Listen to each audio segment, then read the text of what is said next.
June is Audiobook Month. Join Viviana, the Enchantress of Books, and the Audiobook Lovin Series as she celebrates the authors and narrators who bring your favorite stories to life. Not only will this month be packed with exciting guest podcasts full of all things books, but stick around after each episode for some special information about this year's giveaway and more.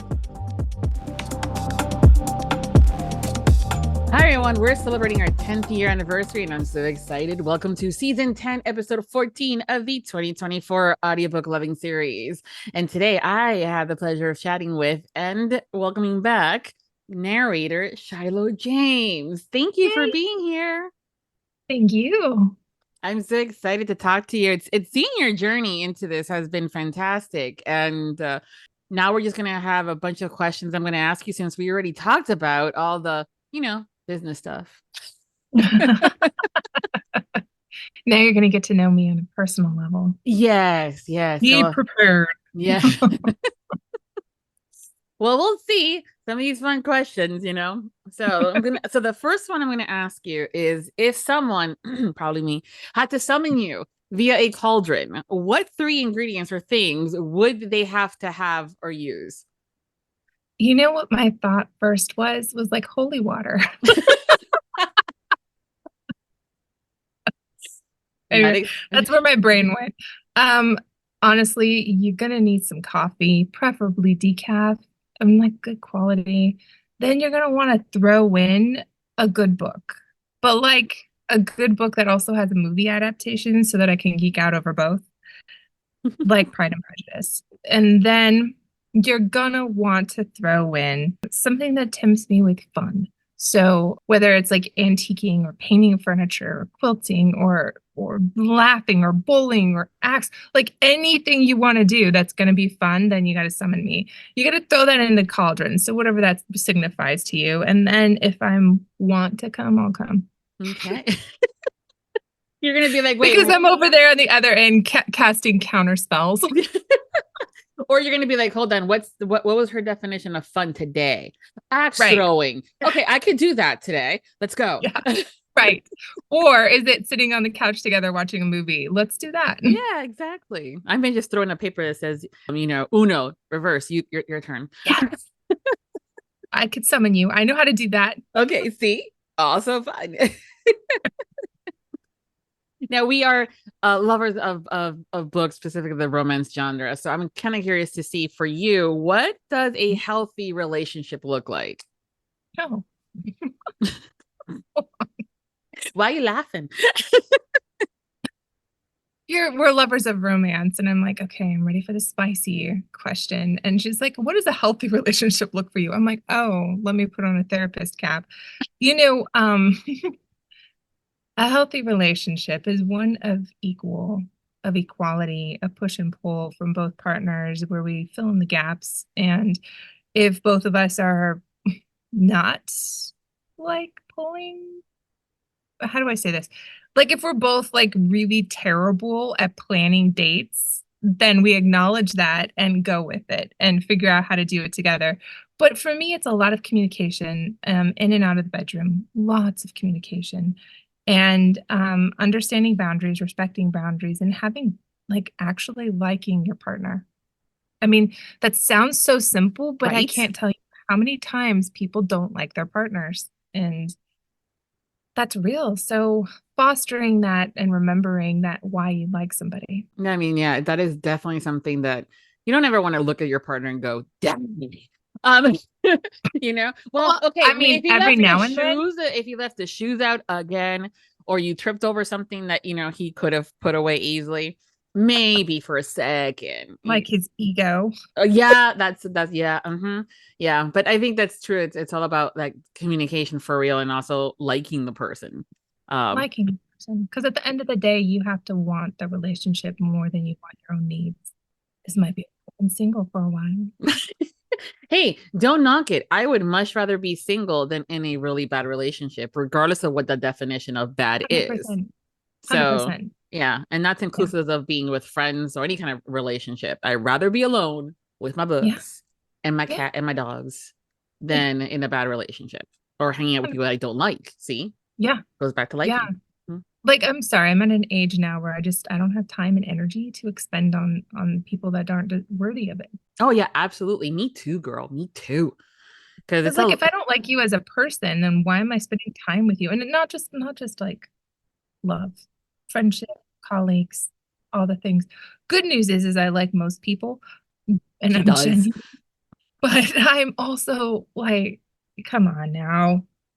I don't have time to play. Don't play games with me. Don't try to manipulate me. Don't try to be passive aggressive. Just tell it like it is, and then let's have some fun. Absolutely. Like throwing Any axes. relationship I'm in. Yeah. Throwing axes works with friendships too. Yes. Girl. All right. Yeah.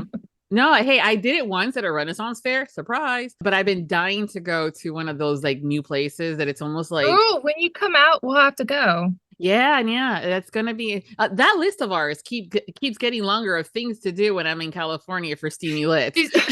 She's here for like 3 days, and I'm like, let's do this, let's do this, let's do that. Yeah. Fast forward, she's living here for a month, and I'm like, okay, Well, I now you mean, go. when I was looking for the flights, I did put like by accident August 28th return flight. My I would not be subconscious was mad about taking it. over at that point. I would not be mad. I know, I'd earn my keep. I help you paint those furniture pieces. We've said it before. If we lived closer together, we would be problematic in the sense of, shopping for old furniture pieces or finding them in garage, in old garage sales or Right? people on the streets.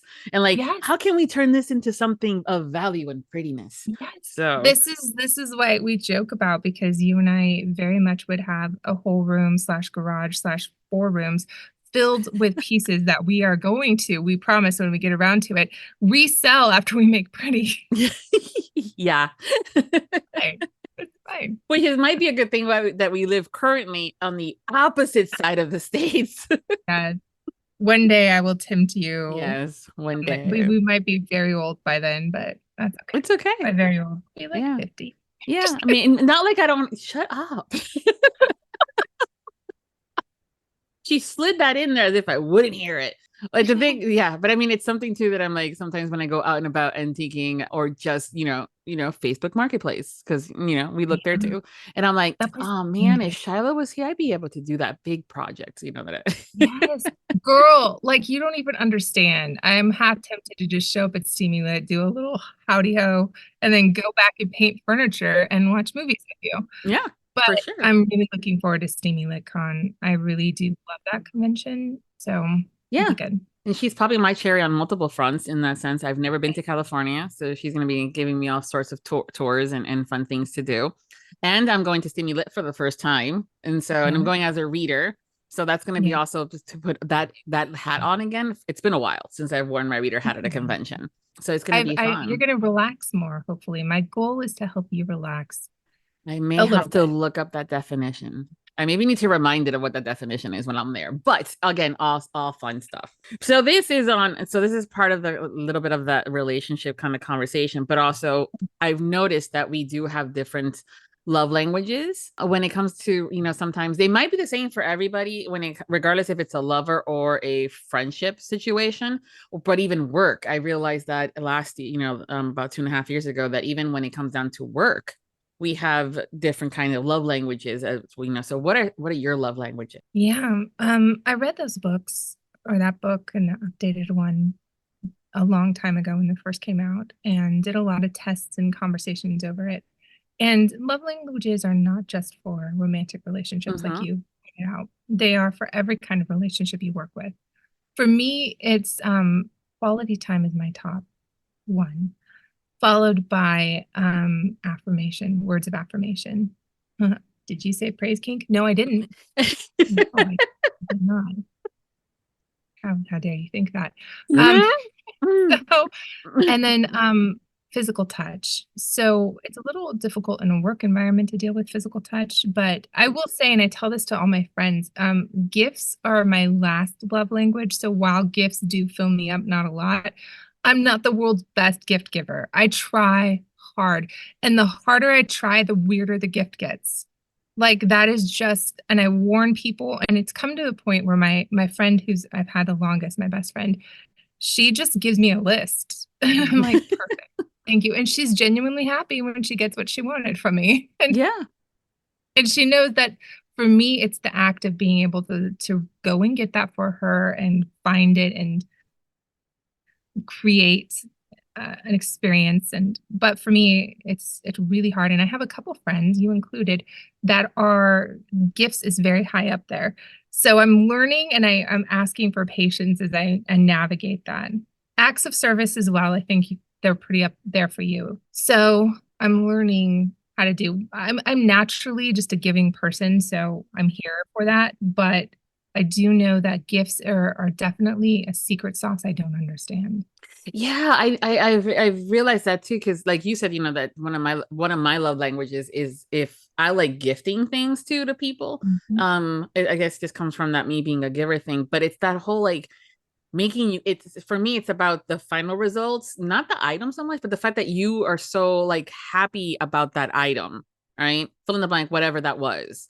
But also I can kind of look at it as like acts of service as a bit of a gift giving. Like if I'm 100%. There and your house is a hot mess while you're taking a nappy, I may just be fixing and cleaning or cooking something for you. Technically gifting, but not at the same time, but you know what I mean. It's gonna be staying longer at my house. Yes. It is integrally connected. And I would say with gift giving, I am that person. I love to give a gift, but I learned a long time ago that when I give a gift, I don't get the reaction I thought, which told me that while I get so excited to create a gift or give a gift to somebody, I don't have the thing inside of me that tells me what kind of gift to give or make or do for them. Yeah, and sometimes we just overthink it. Well, and that's my problem is I get so excited, I get stunted and end up like, instead of giving you like a shark mug, I give you an actual shark. Like, this is like, you know what I mean? Yeah, that's like, well, now I got to go get an aquarium. Or donate it in my name to the, it's a SeaWorld or something. Right. So it's just, I appreciate guidance and guidelines. Yeah. And, if someone was to say to me, I like sweatshirts, but I don't like hoodies. I like, this, but I don't like that. It's like, okay, now I understand who you are. Because it doesn't, for me, that feels so, I could go on this forever, but it feels so selfish to think that you don't know how to give a gift to somebody. But I'm like, no, I am paying attention. I promise. I think we struggle with that sometimes with our partners or our friends. Like, how did they not know? Even if we provided them with lists, but that's the whole thing where these love languages, kind of knowing that with your partner or your friends. And so it's like one of those, like my gift to you is I'm going to watch that movie that I've been not wanting to see for the longest time, but I know you've been dying to see it. And so I'm going to sit there and just watch it with you. Right. And not make bad comments or sit there sulking. Oh, yes. Oh, no. I'm going to try to find the joy and the why do you like it so much? And then when I see that scene, whether it is about a praise kink or something, who knows? And I'm like, that's why. Okay, got it. This is not an episode my parents can hear. But speaking of parents, I love that video that you did with your dad and the book and the car wash. The Muffin Man. Yeah. My dad is my biggest supporter, but both of my parents are. But my dad actually listens to my books. My mom just laughs every time she listens to me narrate. So my dad actually listens. He skips, though, through the spicy scenes. I'm so grateful for. But he's such a sport. Like, he's so supportive. And he doesn't even bat an eye when he looks at the half-naked men on the covers of the books. And so for him, he was laughing so hard. For those that don't know the story, my dad went to a car wash. And the gentlemen that were finishing up wiping down the car and all this stuff walked up to him and said, hey, do you like to read? And my dad's like, yeah, I like to read. And the gentleman said, okay, well, we left the bookmark in the spot where you needed it. And he said, okay, thanks. He gets in the car, not knowing what he's talking about. By the way, this was my car. He was doing me a favor. And a book from an author friend, Naomi Springthorpe, called The Muffin Man, with a full-on nude torso of a man on the front, had slid under the chair, and the gentleman helping clean the car found it, pulled it out, put it on the side chair, and my dad looked and went, oh no, they think that's me. Like, that's what I read. Oh, wow. I just drove away. And he had the biggest laugh over it. Now, to be fair, the bookmark was also a salacious bookmark. I forgot to put that in my video. It was another nude man. There's a theme here, folks. There's my dad just like, well, can't go back to that car wash. Well, at least the radio didn't get turned on by accident with a book on it that happens to be at a spicy scene, which is one of his listeners' worst nightmares. Yes. So oh gosh, yes. No, thankfully no. He's delightful, but he's so supportive. He just laughed. He's like, I have to tell you what happened. I was like, all right. Yeah. No, I love that video. It's great. In fact, you need to do a whole series. I do. Yeah, I will. He's game. He's gonna play with me. So awesome. So you are so, God, you're always so joyous and happy and full of love, kind of a thing. And so I'm curious, what's the one thing that will get on your nerves immediately? Okay, but I feel really bad saying this because it'll really alienate me. No lie, Hamilton, the play. Bring up Hamilton or Lin-Manuel Miranda, and you're about to have a diatribe for like a half hour of why it sucked so hard and what I don't like about it, knowing full well I am in the minority, and I want you all to love it and like embrace the musical. Fantastic. Don't bring it. Like, don't bring me. Don't bring me. Yeah. So if you have an extra ticket for Hamilton and she's available, no. I am 100% washing my hair that night. Thank you for asking. That, I mean, that's not a joke. It's genuine. Like, right. I'm not even like that. That gets so irritated. If you're talking about real issues, I mean, those are things I don't even think I've talked about with you. There are like 2 or 3 real issues that really get under my skin. I also am not okay. I am fiery, believe it or not, but I also am not okay with people like abusing other people or misusing them or mistreating them. And I get very much fired up about that. I've got videos on that. Like, I am not okay with this. So I try to take a deep breath and go, the people that are abusers and predators and problematic are also people too. So take a deep breath. You can hold space for everybody, but also I'm gonna cut you. And that's not okay. Like that feeling. I'm not violent. No, she's just a February Pisces. True story. Because there is a difference between a February Pisces and a March Pisces, because I'm a March Pisces. You'll cut someone. Yeah. Me, I'll talk about it, yes. Or I will just slowly ruin them. Yeah. I'll be like, oh, you chose violence. Have fun at the bottom. Yeah. I'm sending it back. There are a couple, and I'm not going to mention those issues because they're hot topic. Yeah. No. Yeah. I mean, I've had people that bust out with that immediately irritate is something like, like if they accidentally, even if it's by accident, by like the door slamming or, mouth noises, and Hamilton, all this stuff. And Hamilton and chewing. I can't handle listening to people chew. Yeah, okay. That's why I'm always like asking, is it okay if I eat on a video call or on the phone call? Right, I get it. So so this is something else too. What is the one thing that never fails to make you feel better? Oh golly, there's a lot, actually. Honestly, just friends and family being supportive and being there and just listening. Just listen to me and give me a hug. Okay. I always feel better after that. Yeah, hugs are even good. if I'm still like. Also, a nap and food. I'm very much a toddler. I'm very much a toddler. I if I'm crying, check. Have I gone to the bathroom recently? Have I eaten? Have I been drinking water? And or did I just need a hug or a nap? Like it's very basic with me. Otherwise, I'm gonna have to bring like a Shiloh bag with me, like a baby bag, but a Shiloh bag, and just put all your favorite snacks in there. Make sure I have some bottles of water. Yeah, no, but that's like proposing marriage to me, so maybe don't do that. Really, I'm not that way, but I'd marry you. It had to be platonic. Yeah. For the insurance. Yeah, I am actually really good at caring for myself in general. So if I'm in a bad mood, someone hurt me or I'm in pain. Yeah. I'm in pain. You've been there. You know what it's like. Yeah, I know. But yeah, those little things sometimes, and the friendships and having just the good conversations or that hug, such a shift that can happen. Someone validating that you're not bad for feeling bad. Yeah. No, absolutely. Yeah. Try to be that for others. Yeah. Well, it's a little hard sometimes, but it's just, again, it really is pretty simple. We just have to listen. And I think that sometimes we have that problem of not listening fully. Yeah.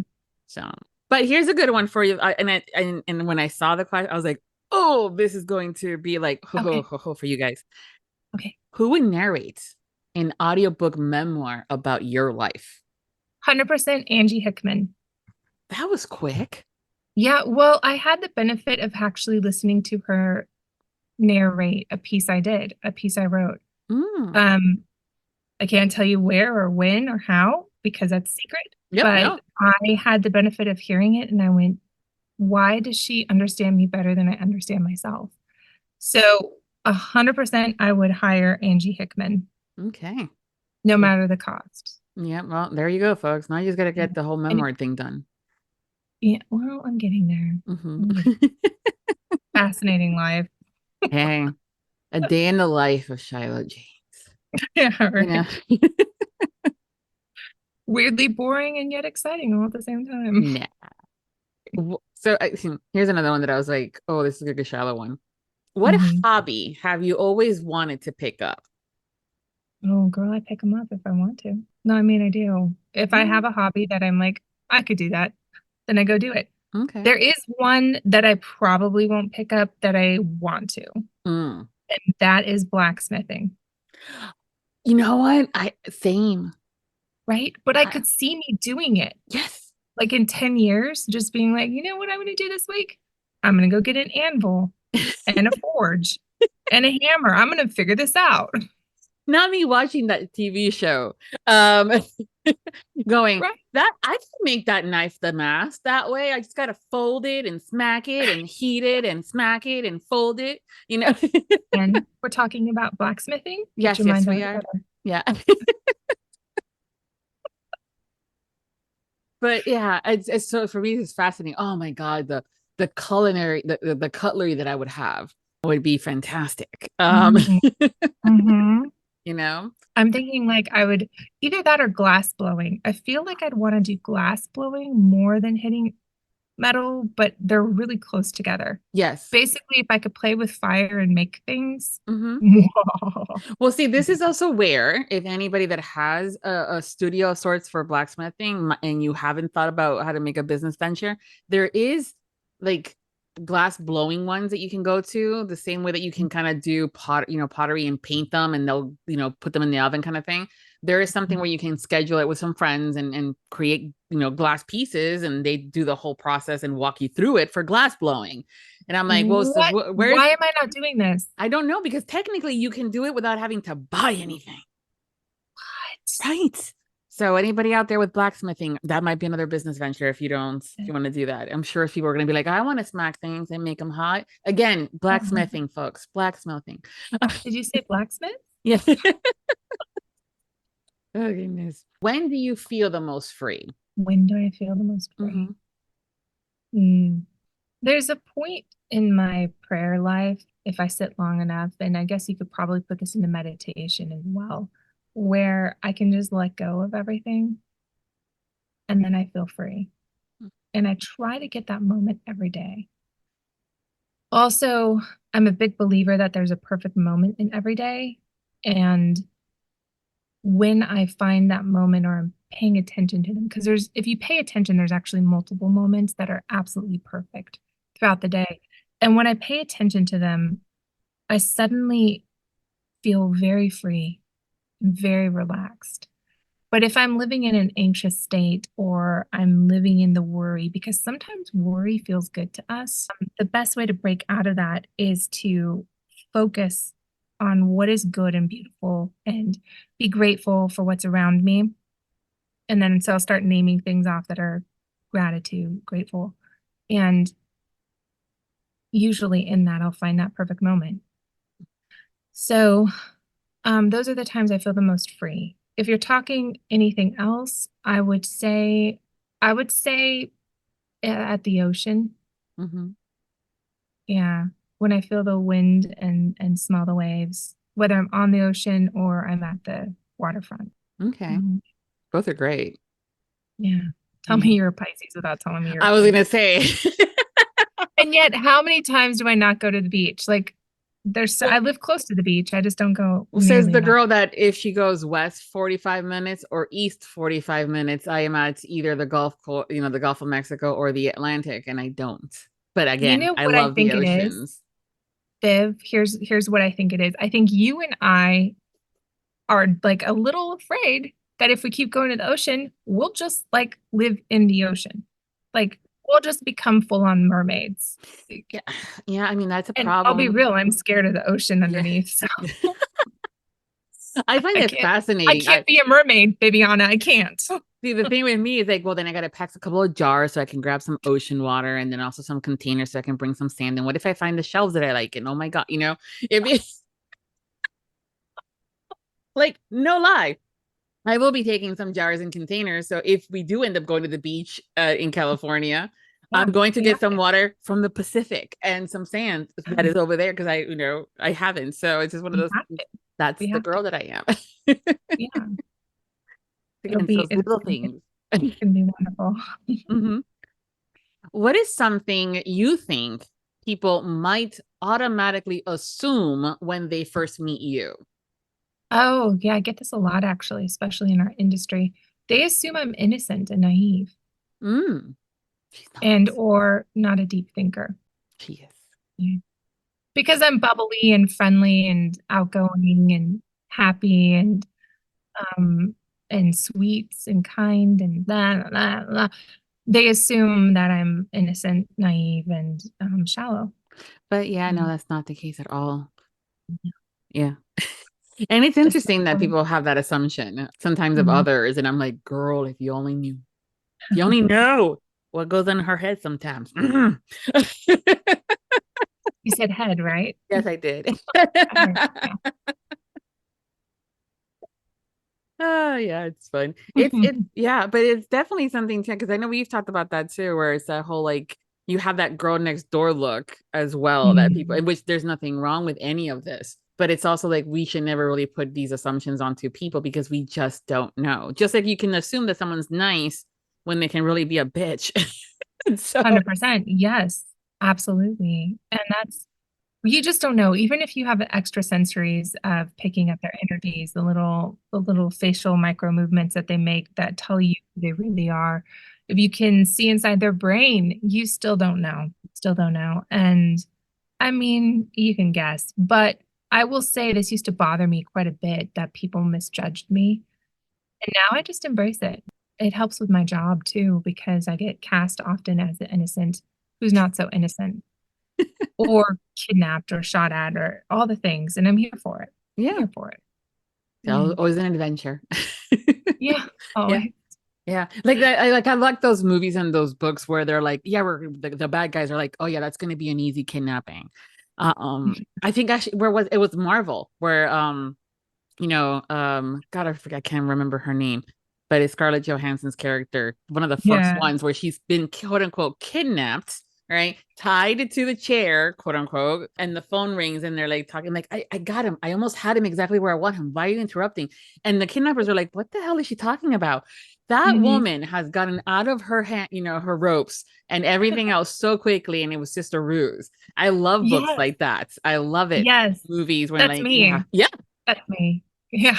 If you're wondering, I identify with that character. Yes. Why can't I remember her name? Me neither. This is not okay. She had a whole movie and everything. I know. All I can think of is Elizabeth Olsen's character, which was the Scarlet Witch. Yes. But I'm also the Black Widow. Oh my gosh.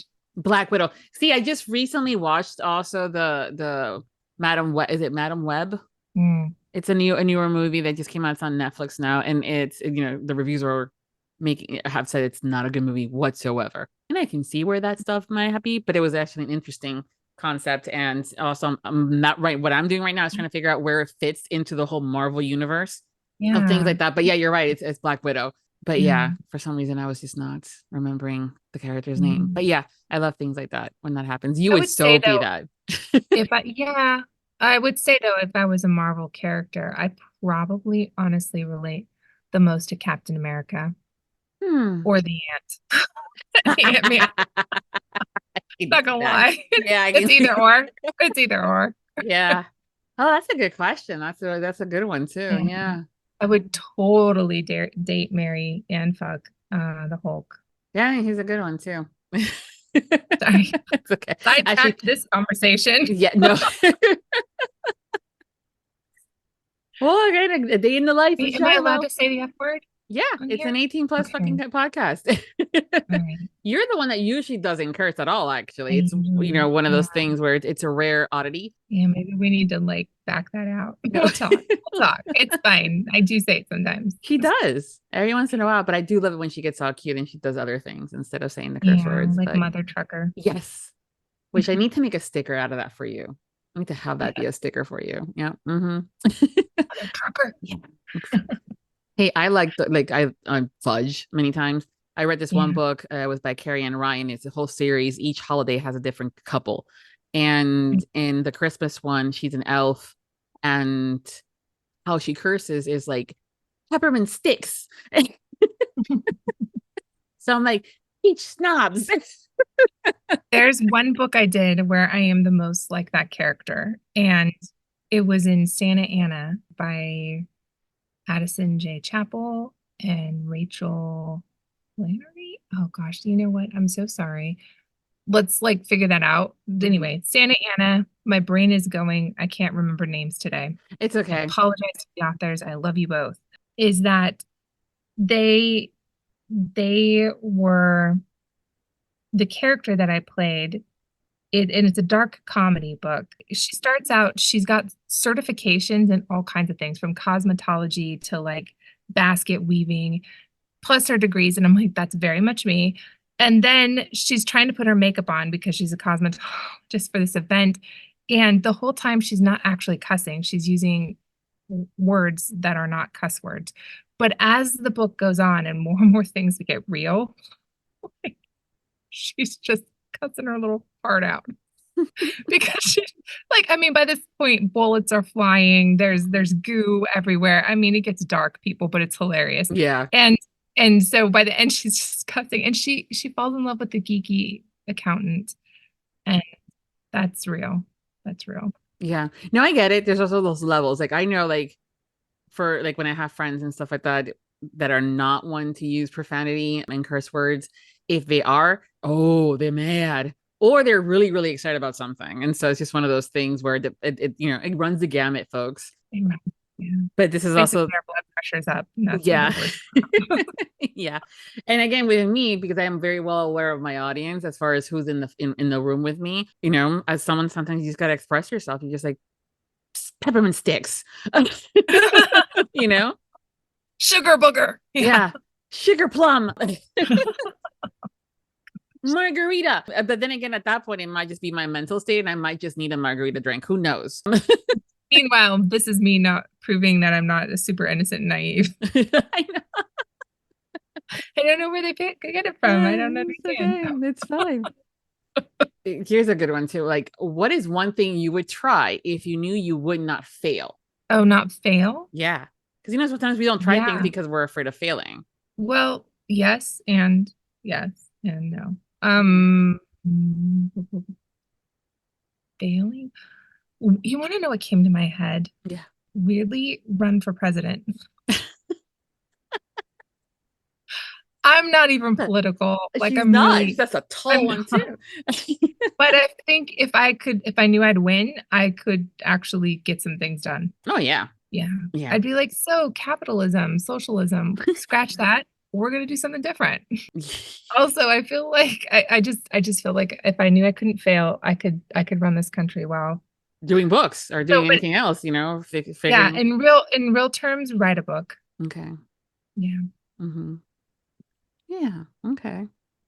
Yeah, because I was curious about that one because as someone that, for an example, hobbies, right? That you said, oh, if you want to try, you try it. I'm like, okay, but what wouldn't you if or what would you try if you knew you wouldn't fail? So writing a I've book, started and okay. stopped writing many times. I went to school for it. It's not And easy. not It's not easy. So easy, you know? I'm here for all kinds of writing books. And I know people sometimes will say, oh, this wasn't written super well, or it wasn't tight, or this. And I'm like, they wrote a book and you didn't. Right. Like I always say, I love the fact that anyone can be an author and not everybody should be an author. However, it takes a lot of guts to Yeah. to publish that thing, let alone all the work that had to be done to get it there because we don't know, right? Anything Mhm. from, and then just again, it's just, it takes a lot to hit that published book. And I know some authors who have hundreds of thousands of books out and they still get nervous and, when Mhm. they hit that publishing one, and others that they're like, yeah, I wrote that, but I am never publishing that puppy. And that's okay. Yeah. Yeah. That's so true. And that's just the way that it is. Yeah. And I know, like, after being in this industry, I understand how little money most authors make. Oh, yeah. It's truly a passion project. And understanding that has really not actually deterred me. It's calmed me down, because it's like, oh, then you just try. You just go for it. See what happens. And Yeah. again, I love the fact that we have indie stuff now, where before you had Mhm. to, if you wrote a book, that was Yeah. big enough of a step to begin with. Then you had to find an agent, and then you had to pitch to get it published. Now those two pieces, or those middleman's things, were now kind of removed. And but it's still scary. It's still scary. Yeah. It takes a lot. Yeah. Yeah. Mm-hmm. It is. It's scary. It's intimidating. Anytime you put your heart out there in a creative endeavor, Yes. it's totally terrifying. Every single time I hit publish on these podcasts. 10 Yeah. years has happened with this series. And every day I'm like, no one's listening. Y'all don't want to Yeah. be, guess you're just being kind. All that self-doubt kind of happens. And congratulations, by the way. 10 years is nothing to laugh at or sneeze at. And so kudos to you, and thank you for keeping to do this. You were my first podcast I ever listened to. Aw, I love people's firsts. I do love popping cherries. Thank you. Yeah, it's always fun. So, but thank you. It's not any, it's a lot of work, just like with anything that we do when we're passionate about it and that we want to do it. And again, it's a passion project because there's no money, absolutely no money being made on this stuff for the podcast or the series. And it's a lot of work. And so I am, anytime someone says, "Oh, I'm an author," I'm like, yes. And then we get into the conversation of what do you write, but it's that whole like, yes, because the guts that it takes to do that. So one You did day, it. you'll do it. You'll do it. I'll do it. I will. Yeah. Then I'll have to have you on the podcast as an author. Look at us wrecking goals and You'll be manifesting like, things. look at this dross you wrote, this drivel. Tell us about it. Why do you love it? I'm like, well, I really do like sharks. And I thought they deserved a love story with elves. And you're like, is it a shifter? No, it's an actual shark. Oh, You never know no. what'll come out of my brain. Hey, and so the creativity, the things that we've already seen, girl, I'm not surprised. Speaking of surprises, this actually will be one for me because I have an idea, but I actually don't know the answer. If you could give a 1-hour presentation on something, what would it be? Oh, I can do it on a few things, actually. Do you not hear how many certifications I have? Usually when you have to do like a 1-hour presentation, while you can do a lot, like there's always going to be that one that's like passionate. And I'm like, okay, that one. Well, I don't have just one. I truly don't. So I'll give you my top 5. Okay. Also, I am that person that if you give me an outline, I can talk for an hour. No problem. And fill in the blanks. I probably know something about it. Hair. I could talk hair, specifically curly hair, but any kind of hair care and management. I could talk skin, and I can talk makeup. I can talk nail care. I can talk about books. Not just books. I can even go down to a specific book. You could give me a book and I'll talk for an hour. Also, I could talk about painting furniture. I can talk about quilting. I can talk about crochet. I could talk about what not to do when making a music video. Damn, that's a lot. Yeah. I like to talk. and just share knowledge. I could talk about narration, of course. No, I think for you, it's that sharing of knowledge. You're so free with it. You don't gatekeep. Well, no, and it's not like I know everything, let me tell you. It's more like, oh, this is so cool. You want to know about it too. I know you do. I could talk about Lyme disease and the government in that. Yeah. Whatever. No, yeah. Point me in a direction, I'll talk about it. Paul got recently a shipment from Amazon, and I'm like, what'd you buy? Because I was like, there's no toy that he's, he bought the hell, I think it was the one of the hairsprays that you were recommending for his hair. Yes. I need to talk to Paul more about his hair. Yeah, because folks, this is the man that has, blonde, wavy hair up until like maybe shoulder blades, maybe a little bit longer mid back, but always wears in a ponytail. And so I was like, dude, talk to Shiloh. She knows about curly hair. And then they went off and had a conversation. So he listened and he's been buying and doing the stuff. So yeah, that's so hard. Yeah, it is hard. I love that. That's beautiful. And I can't, like, yay, that makes me happy. And I'm not here to be like, oh, I know what's best for you. No, I just can point you in directions where you can trial and error yourself in all the things. And at the end of the day, you're beautiful as you are. I could also talk about self-esteem. See, that's one of the ones I knew that you would be good for, as far as like the self-care and the importance of self-care and stuff like that. But all that other stuff, I'm like, oh. Sometimes you forget, and right? massage. I can talk about massage for hours. So again, just point me in a mic, give me an outline, I got you. Okay. Well, now we know. Or, if an author ever has a question about, specifics on something. Yeah. I have more in my queue. This show's limited, so. So one of the things I do is for the Patreons is a quick round of Would You Rather, where I make you guys choose between two things and hope that you all love me afterwards. And you being a previous guest know that. And one of the questions was, would you rather let everyone know your guilty pleasures or never partake in these guilty pleasures again? And then it kind of ends there with your answer. And we don't really ever get into what exactly are those guilty pleasures. I do joke that, hey, don't worry about it. We'll talk about it the next time that you come on. And I never do. Because so now you're holding me hostage. Yeah. Okay. Now I see. Viviana woke up and chose violence today. All right. Let's play. It's fascinating what some people will consider a guilty pleasure, or even the dialogue of what a guilty pleasure is. Should it even be guilty? So I'm kind of curious.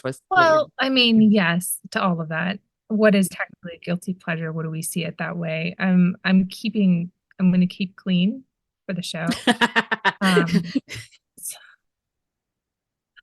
Again, I only appear innocent. I only appear innocent. So the thoughts going through my head, I have to kind of like hold them back. I don't feel like those are guilty pleasures, actually. I feel like those are life. And a guilty pleasure, again, why are you feeling guilty for it? So exactly. So in case, that way we can find out what some of these things are. People have said like, well, things I really, really, really enjoy that might be considered, but I don't. So I'm just going to enjoy them and blah, blah, blah, blah. So. Sure. Yeah, that's where I was going. I would say something that I really enjoy that it feels like an indulgence, because I think another term for guilty pleasures is indulgence. What is an indulgence? And for me, it's sitting down with a bag of chips and salsa or hummus and eating that after my work day. And it's not every day. And being alone when I do it, I need to be alone.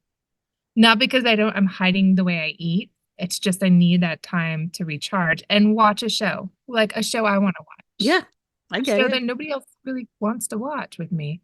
And that to me is just heaven. That's an indulgence that I truly enjoy. Otherwise, it's cosmic bliss, coconut milk, strawberry ice cream. Oh, nice. Okay. That's just an angel that's been decomposed so I can eat it. It gets dark and weird in my head. Dark and weird. It's just how you explain things or describe things. I love it. It's definitely very artsy, creative, which is so you. But also a little bit morbid, and also so you. True. pretty true. Yeah. People look at me often like, wait, what? Yeah. You did not think that? All right. No, I love it. I love it. But it's true, the whole about the indulgence, and that kind of also, for me at least, kind of falls also in that self-care thing, where sometimes we don't partake in something because we feel guilty, or we have a bunch of other things to do. We'll get to it later, as far as our self-care. But yeah, no, man, some good chips and salsa or some good hummus, I'm there for it. Like that could be dinner for me. Yeah, well, and that has been, but I'll add like grape leaves, stuffed grape leaves, and then I'll add like a salad to it because I really love salad. Yeah. That's not a joke. I really do. No, dude, a good salad is hard to come by. And I was trying to figure out why I love it when I go to restaurants, sometimes more than I do at home. And I figured it out. Part of it is, and like the fact that they have everything's really, really cold. So including the plate. And so that kind of helps elevate exactly, the cold stuff. And I'm going, okay. I know there's sometimes it's just the whole getting things assembled or having all the ingredients. So I've done it where I buy like either a bag of salads or some of the ingredients, and I just chop it off, and then I'll have that with like ginger dressing, because I do love my ginger dressing. Ginger dressing's good. Yeah, the Sakota one, the Japanese one. Like, yeah. Well, you'll see my salad. Yeah. Yeah. Okay. Yeah. But it's good. You don't have to eat salad. That's a good salad. If not, I'll just pick around it, because I am like you, 5 when it comes down to certain foods. I'm like, I'm not picky about foods. I'm allergic to foods. You have allergies. Yeah. I'm picky. But between the two of us, like any other friend hanging around us during those weekends, there's just like it's just 2 toddlers. I'm just chasing 2 toddlers. or bonus for them, because if I don't like olives, sometimes some people put on my salad, that means that they get olives. They get extra olives. Yeah. If something else on my plate is not, they get extra goodies. So for me, that's kind of like the relationship. Yes, exactly. You get my left cast offs. Yes. You're welcome. Like, pick at it first, grab all the stuff, that's mine, leave it, and then come back. Mine. Oh, that is something I get very angry about. Eating off your plate? No, somebody eating my food. Oh. Like, because I have so many allergies. If I have a specific food that only I can eat, and there's 3 other options, like chips, there's only a specific chip I can eat. And there's 3 other options in the pantry, but you're eating my chips? Like, what did I do? What did I do to you? Why are you coming for me? I understand. Did I offer you my chips? No, I did not. Back off.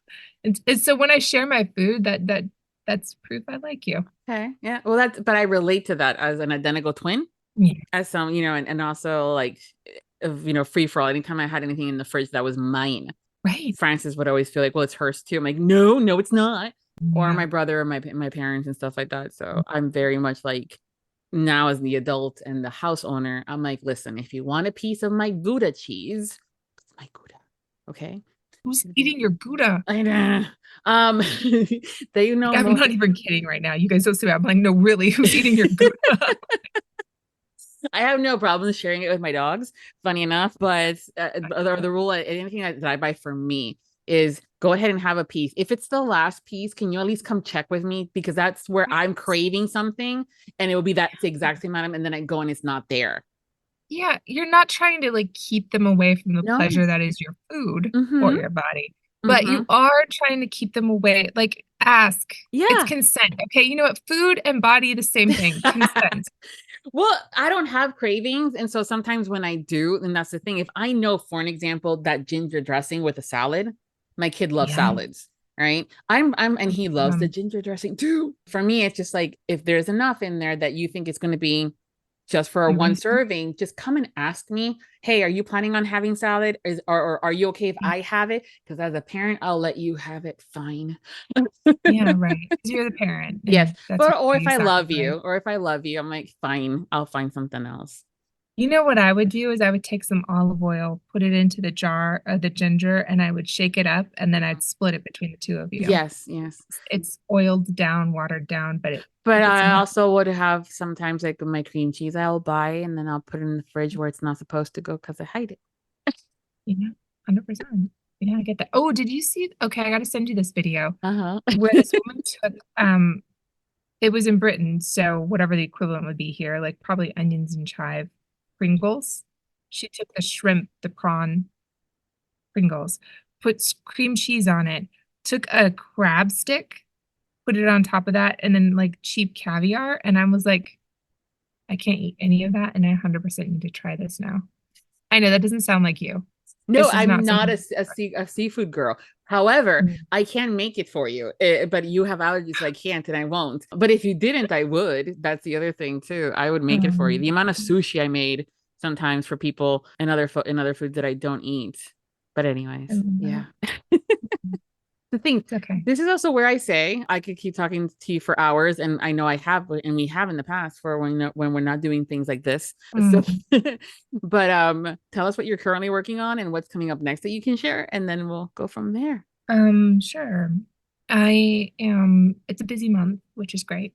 I have Not Again by Lucy Scott Bryant coming out this next month. That is the second in an Omegaverse trilogy. It is so fun. If you like the Omegaverse and reverse harems, that's the way to go. I go in to record The Rebel by TJ London this next month. Cannot tell you how excited I am. It's like dream series. Excited for the characters I get to play. It's going to be great. Dream cast, the whole thing. I'm also working on, a college mafia romance, which looks like so much fun. Honestly, they were all fun. I'm working on the third book of a trilogy where it's all fairy tale retellings in billionaire romance type world. This one is called Once Upon a Star. It'll be great. And I think that's Aurora, if I'm not mistaken. Golly, don't quote me. I'm going to prep it today, so I'll let you know. But I got a lot coming up, and I'm really, really excited and grateful. It's going to be a good. Yeah, which means it's going to be a good summer for us when we get all the finished products. Yeah. Well, thank you, Shiloh, for taking the time and to chat with me and being part of this year's Audiobook Lovin Series and helping us celebrate our 10th anniversary. Thank you. It's been a pleasure. Thank you. And everyone, thank you for hanging out with us today. And we hope you've enjoyed this very fun chat, as well as the series. Make sure to follow Shiloh on social media if you have not done so yet. Their links will be on the landing page over for this episode at the Audiobook Lovin 2024 series page at Viviana Enchantress of Books website. And until next time, happy listenings. Visit today's episode post to listen to sound clips of some of the books we discussed and enter the month-long giveaway. If you enjoyed the Audiobook Lovin podcast series and you want more, join the Audiobook Lovin podcast Patreon for early access to podcasts, exclusive content like the Would You Rather game and dinner party guests, and additional incentives such as bloopers, graphics, and much more. Support the podcast by becoming a Patreon at www.patreon.com/audiobooklovin. Thank you for joining Viviana and her guests for this podcast, and we hope you tune in again as we continue to celebrate Audiobook Month. The Audiobook Lovin Series is hosted by Viviana, the Enchantress of Books. Please make sure to visit the main page linked within the post to learn more about the entire Audiobook Lovin Series and the enchanting author and narrator guests who have joined us over the years. If you've enjoyed today's episode, please consider leaving a review wherever you listened, and please follow us on social media platforms and subscribe to the Viviana the Enchantress of Books newsletter. Until next time, happy listening. Audiobook Lovin hopes you have enjoyed this program.